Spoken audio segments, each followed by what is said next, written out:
Gloria a Dios. Sea la honra y alabanza al que vive por los siglos de los siglos hasta la eternidad. Hablaremos en esta hora acerca del tema una revelación gloriosa de Jesucristo. Leeremos en el libro del Apocalipsis, en el capítulo 1, del verso 1 al versículo 3. La revelación de Jesucristo que Dios le dio para manifestar a sus siervos las cosas que deben suceder pronto. Y la declaró enviándola por medio de su ángel a su siervo Juan, que ha dado testimonio de la palabra de Dios y del testimonio de Jesucristo y de todas las cosas que ha visto. Bienaventurado el que lee y los que oyen las palabras de esta profecía y guardan las cosas en él escritas, porque el tiempo está cerca. Bendito el Señor para siempre. Corría el año 95 después de Cristo, y el siervo Juan, el discípulo amado, tenía ya una edad cercana a los 90 años.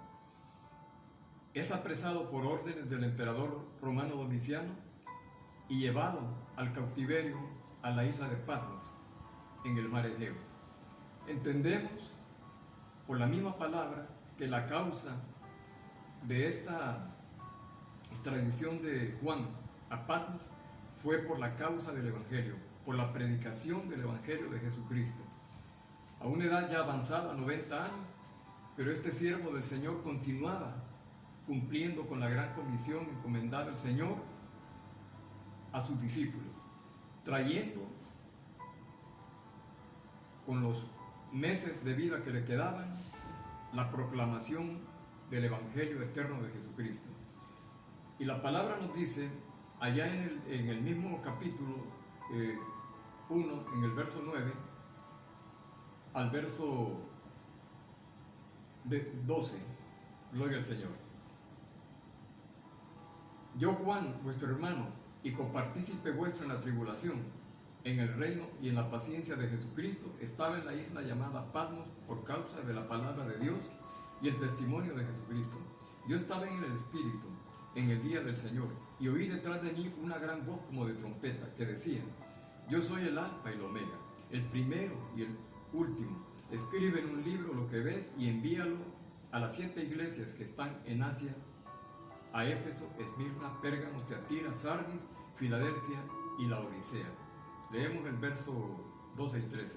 Y me volví para ver la voz que hablaba conmigo. Y vuelto vi 7 candeleros de oro, y en medio de los 7 candeleros a uno semejante al Hijo del Hombre, vestido de una ropa que llegaba hasta los pies y ceñido por el pecho con un cinto de oro. Su cabeza y sus cabellos eran blancos como blanca lana, como nieve, sus ojos como llama de fuego, y sus pies semejantes al bronce bruñido, refulgente como en un horno, y su voz como el estruendo de muchas aguas. Tenía en su diestra 7 estrellas, y de su boca salía una espada aguda de 2 filos, y su rostro era como el sol cuando resplandece en su fuerza. Verso 17. Cuando lo vi, caí como muerto a sus pies, y él puso su diestra sobre mí, diciéndome: no temas, yo soy el primero y el último, y el que vivo y estuve muerto, mas he aquí que vivo por los siglos de los siglos. Amén. Y tengo las llaves de la muerte y del Hades. Bendito el Señor. Les mencionaba, hermanos, que a esta edad tan avanzada, el siervo de Dios recordaba todas las enseñanzas, las instrucciones que el Señor le había dado en los 3 años y medio que estuvo con los discípulos. Pero también un factor muy importante que le dio fortaleza a Juan en medio de las tribulaciones, de los momentos difíciles que este siervo del Altísimo pasó. Usted lo puede encontrar en el Evangelio de Juan, en el capítulo, en el último capítulo, capítulo 21, verso 20, cuando le dice: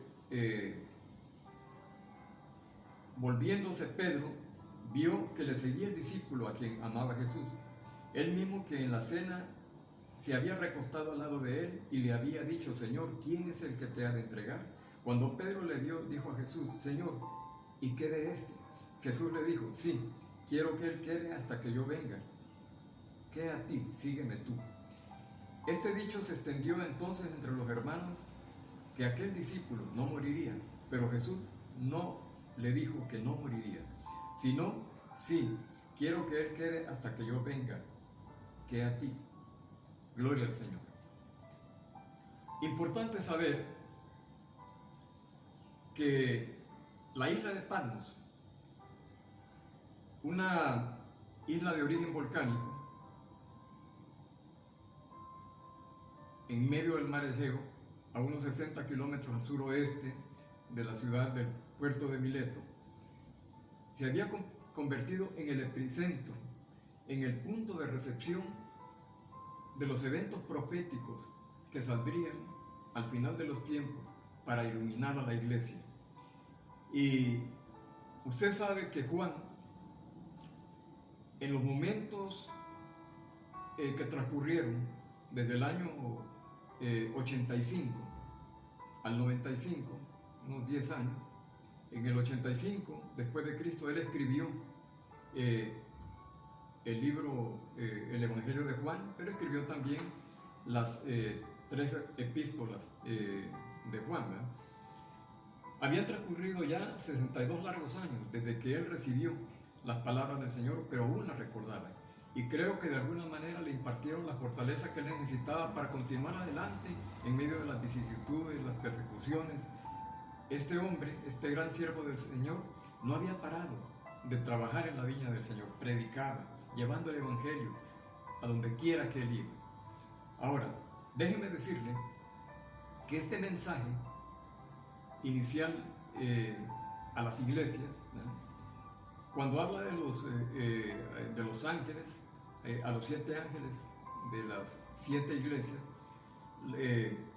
las 7 estrellas que estaban en la mano del Señor simbolizaban los 7 ángeles, 7 enviados o 7 pastores de las 7 iglesias que estaban en Asia Menor, ¿verdad? Pero también, ¿verdad?, los candeleros de oro simbolizaban a las 7 iglesias. Uno se pregunta si estas 7 iglesias que estaban localizadas en el área de la actual Turquía, en Asia Menor, tendrían algún simbolismo profético en los siglos venideros. Es importante entender que la profecía de las 7 iglesias está separada en 6 espacios de tiempo, el último tiempo, es decir, en el 6º tiempo, estarían corriendo paralelamente las 2 iglesias finales, la iglesia Filadelfia y la iglesia de la Odisea. Pero ambas estarían también corriendo por el cauce de la profecía más gloriosa del final del tiempo. La reaparición del Estado de Israel en el concierto multinacional de todos los pueblos de la tierra. Es decir, en el cumplimiento profético del libro de Isaías, capítulo 66, verso 7 al verso 10. Y también usted lo puede encontrar allá en el libro del Apocalipsis, capítulo 12, verso 1 al verso 3. ¿Eh? Entonces, hermano, transcurrieron prácticamente 1878 años desde el momento en que Israel fue dispersada por toda la tierra, el año 70, en el mes de julio del año 70 después de Cristo, hasta que ellos volvieron nuevamente a su tierra. Ellos, en el Salón de Sesiones de las Naciones Unidas, el 14 de mayo del año 48, del siglo recién pasado, ahí se estableció el acuerdo para que Israel se volviese otra vez sobre la faz de la tierra una nación. Y comienzan a correr por el cauce de la profecía la iglesia del Señor, pero también el pueblo de Israel, por primera vez en muchos siglos. Es importante también entender en este compendio escatológico del análisis de la nación de Israel, pero también de la iglesia, que la iglesia de Filadelfia simboliza a la iglesia que se irá en el arrebatamiento. Por eso dice en el libro del Apocalipsis, en el capítulo 3, en el verso 10, por cuanto has guardado la palabra en mi paciencia, yo también te guardaré de la hora de la prueba que ha de venir sobre el mundo entero para probar a los que moran sobre la tierra. Y en el verso 11 le dice, retén lo que tienes para que ninguno tome tu corona. Usted puede comprender que en esta advertencia solemne que el Señor le da a la iglesia de Filadelfia, para que esté esperando el momento del arrebatamiento, pero también le dice a la iglesia, la Odisea, con una fuerte reprensión, una iglesia que se había apartado del Señor, que había caído en la apostasía. Pero déjeme decirle, ya para terminar, en otra oportunidad estaremos ampliando más este acontecimiento profético, que la iglesia hoy más que nunca tiene que estar escudriñando la palabra, tiene que conocer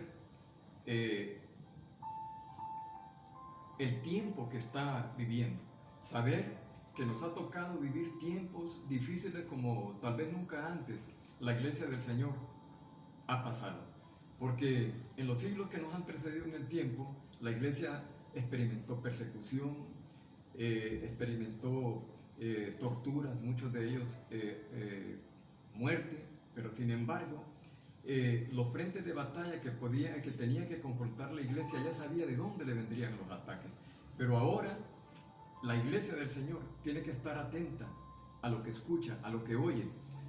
Existen incluso movimientos de apostasía que están surgiendo dentro de las mismas congregaciones evangélicas, que le están hablando que no hay arrebatamiento de la iglesia, que no le están hablando de santidad, que le están hablando del evangelio de la prosperidad, pero no le están hablando de que Cristo viene pronto a levantar su iglesia. Solamente quiero decirle, si está usted viviendo esa situación, si usted oye algo acerca de eso, si está en una iglesia llena del poder de Dios y oye estos mensajes, consulte con su pastor. Pero primero doble rodillas al Señor para que el poder del Espíritu Santo le guíe a toda verdad y pueda saber el tiempo y conocer cuáles son las señales proféticas que respaldan esta palabra. Que Dios le bendiga.